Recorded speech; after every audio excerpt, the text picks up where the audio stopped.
Welcome back to the Centered in the City podcast. My name is Wade Brill, and I am your host.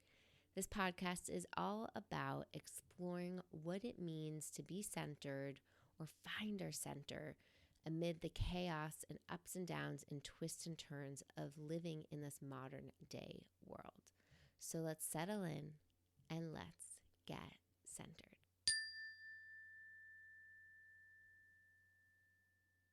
Are you currently navigating some deep form of grief these days, or maybe just big emotional overwhelm or overloaded? Maybe you're having a personal kind of life rupture or awakening of some sorts. If you are to any of these, know you are not alone. I mentioned at the beginning of this summer, my intention was that it was my slow down summer.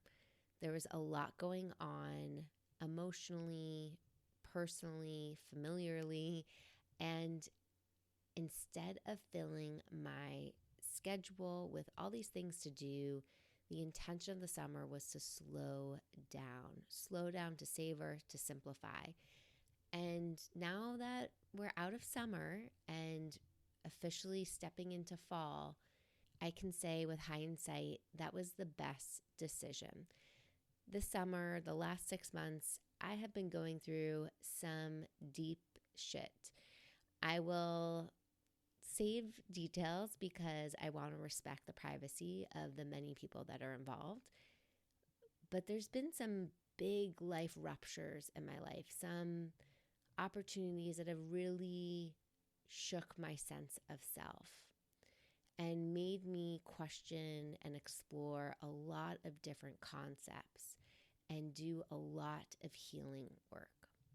Now that I feel like I am slowly coming out and coming to this other side, I hope, who knows, part of the practice of being present, I want to share some lessons that I've learned, and maybe it will support you wherever you are on your healing journey. About a month ago, I had the opportunity of being home alone for 10 days, and I noticed, again, I shared this in an earlier summer episode, this anxiety of being alone. And I was like, Wade, why is this coming back? With a lot of curiosity and kindness, asking myself, where is this coming back? You actually enjoy the alone time and the spaciousness and had fun doing it. And I sat with that question. I realized, okay, 10 days feels like a long time. And it was over holiday weekend. And so I just even realized I feel more alone because a lot of my community was out of town. And so again, here came this impulse to plan, to fill my time, to schedule trips, to think, oh, should I buy a last minute ticket to go visit this friend or do this? And I started to watch myself, started to observe this inner scramble.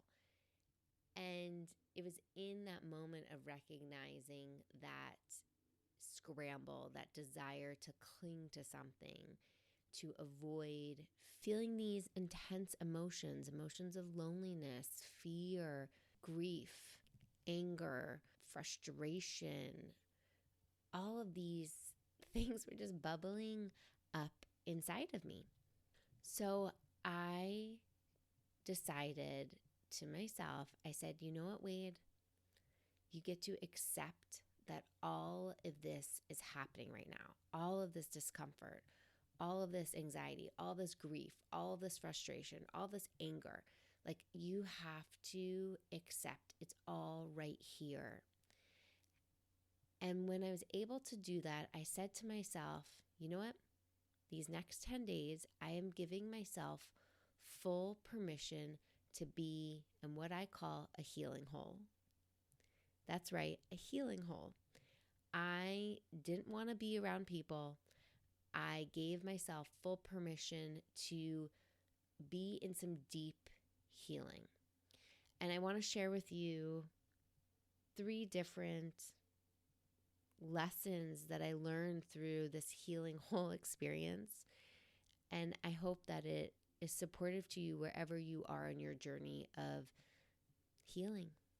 This brings me to my first point. We have to feel in order to heal. We have to feel in order to heal. And this might be something you've heard before, but I really welcome you to breathe that into your body, into your bones, into your cells. We have to feel in order to heal. So many of us just live in our minds. We live in our stories. We live in our to-do lists. We live in the just one thing ahead of us. And we don't give ourselves permission to feel what we feel for various reasons. Maybe it doesn't feel safe to be in our bodies and to feel it. Maybe our feelings feel too overwhelming. Maybe we've never been taught how to just even notice our feelings and emotions. Maybe we know it's there, but we don't have language to it, so we kind of just ignore it and push it away. Maybe it's because we're conditioned to just look around our world and it looks like nobody's feeling their shit, and so everybody's just like going on autopilot, moving through their day, or looks happy, so why can't I, or whatever the story might be. But we have to feel in order to heal. And I noticed as I just shared this impulse to numb my feelings. And my drug of choice to numb my feelings was making plans, was to fill my schedule, to fill my time, to fill my attention, to let things outside of me, i.e. plans, having my schedule and time already filled, like fill me up.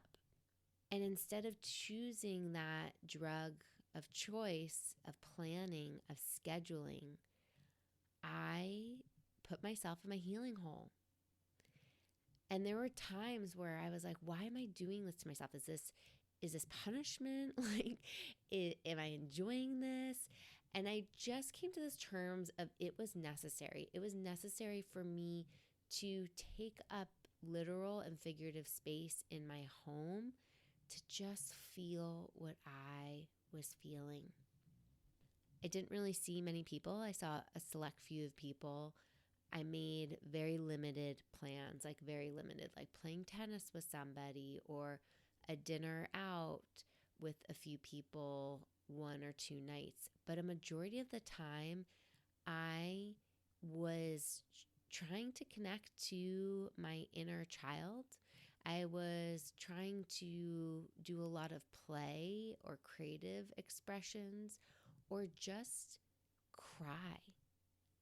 Like there were moments where I would just break down and cry, and I would just allow myself to do that.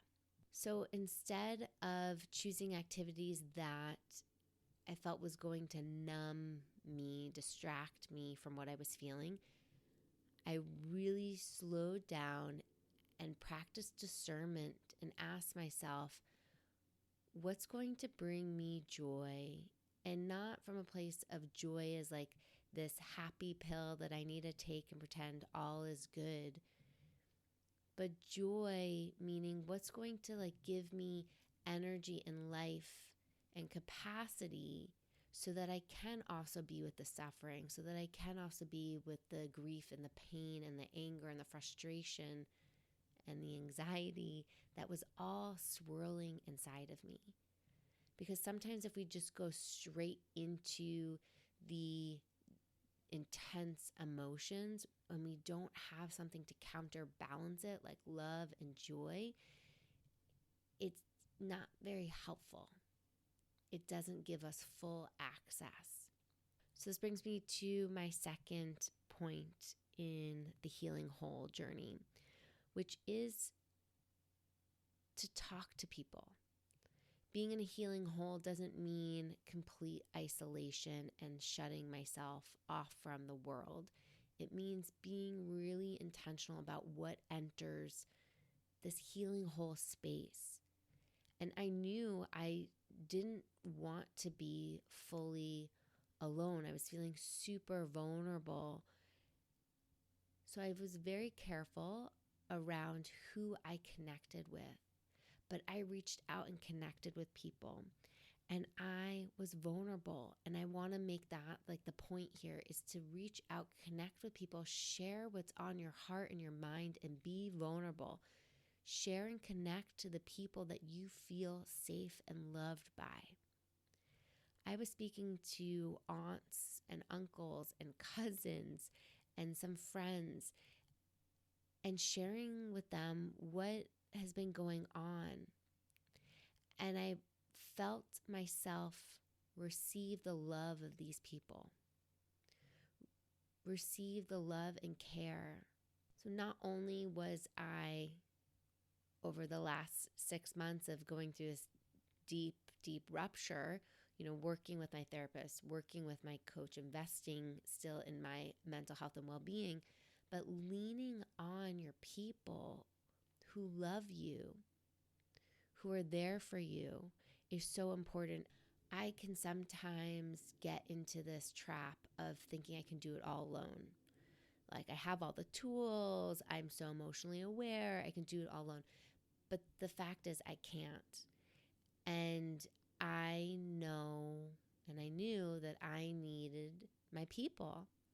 And of course there was that like voice inside my head that was like, oh, you don't want to be the Debbie Downer to all these people, and you don't want to tell them really what's going wrong because, we're used to just saying pleasantries to each other. And when people ask, how you are, to say, oh yeah, I'm good, and just talk about what's going right in our life. But it's so important to share the shit that's hard, the shit that you're struggling with, so that you are not alone and that you get witnessed by these people that love you. And just because you are having a hard time does not mean they won't love you.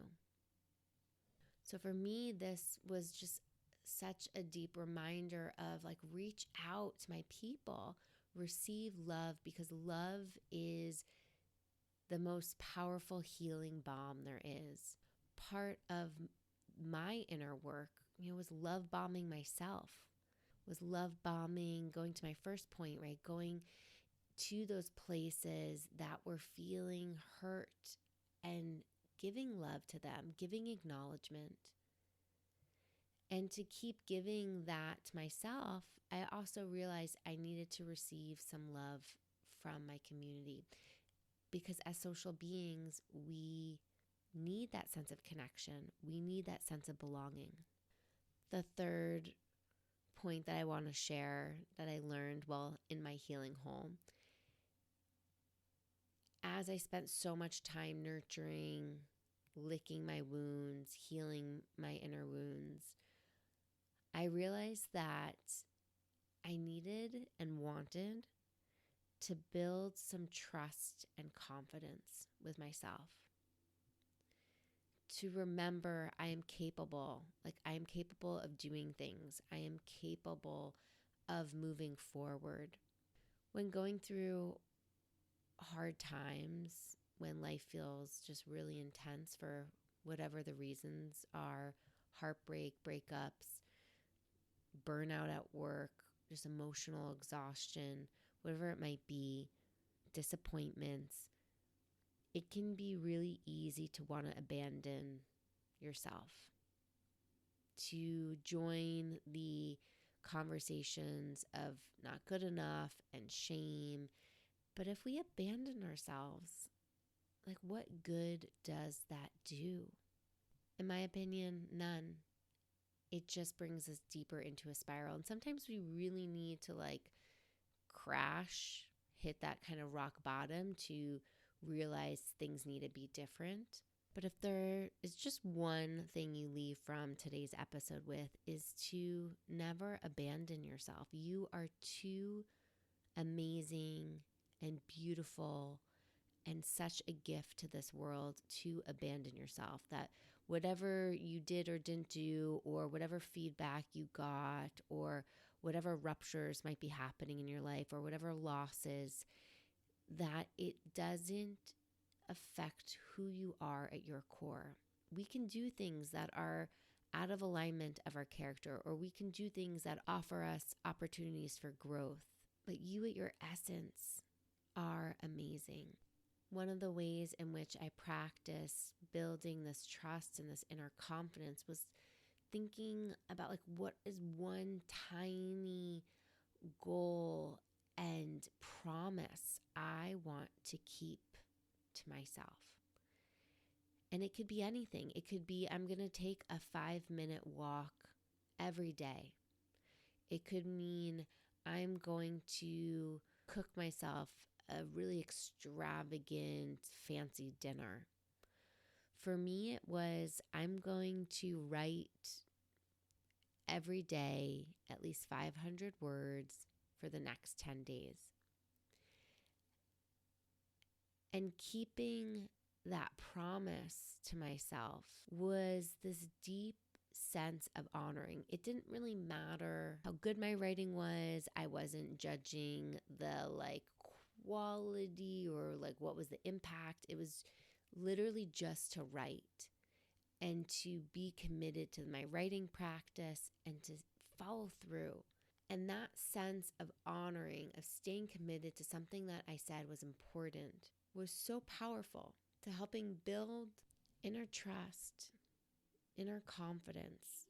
When things are hard in life, it can be easy to want to make other people fix it, solve it. But when it comes down to it, we have to and get to take personal responsibility for our own life, for our own healing, for our own choices, for our own insights. And we can also get into this habit of wanting to change everything in our life, buy new furniture, move places, start a new job. We want to turn our life upside down, thinking a lot that it's the outside shit that needs to go and be fixed. And sometimes there is wisdom. We need to change things. We need to change that relationship or change that job or freshen up our environments. But no matter what, wherever we go, whatever situation we're in, there we are. There we are. And so if we aren't fully with ourselves, connected to self, healing what needs to be healed, then it will always haunt us. Now, I am a firm believer that there is no end to the healing journey. Sucks for all of us. There's no end. There's always another layer. So it is a constant practice to create that space for us to heal and feel and be with what is calling for our attention. I also want to call out that taking time and space to heal is a fucking privilege.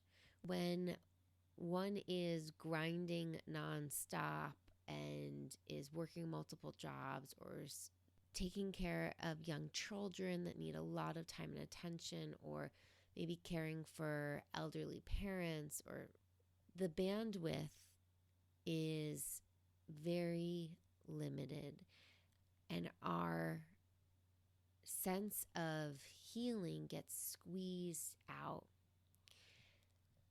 And so, this is a fucked up, societal, bigger systems issue. And I welcome you to think about what are the really little micro ways that you can still create space for yourself to heal and feel.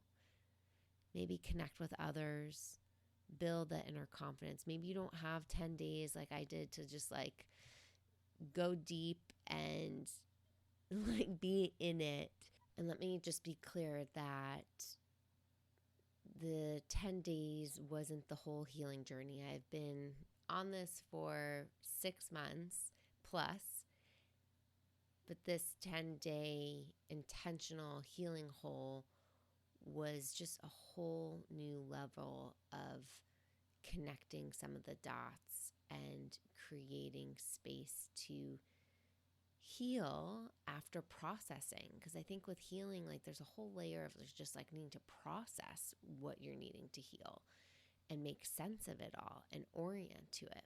So as I wind this episode down, if you yourself are going through your own healing journey at this point in time, again, whether it's heartbreak or receiving some sort of feedback at work or in your personal life that's really ruptured your sense of self, or you're processing some deeper stuff from childhood, whatever it might be, I welcome you to think about what's one takeaway you have from today's episode that to support you on your healing journey, wherever you are. And I'd love to hear from you. So feel free to leave me a voice message on centeredinthecity.com. Feel free to DM me on Instagram at OneWade. But I'd love to just allow each other to be seen in our healing journeys, to know we are not alone, and to practice staying centered is calling these hard moments out in our life. Because when we notice we're off center, it's this opportunity to get centered. Thank you for being here as always. Until next time, stay centered.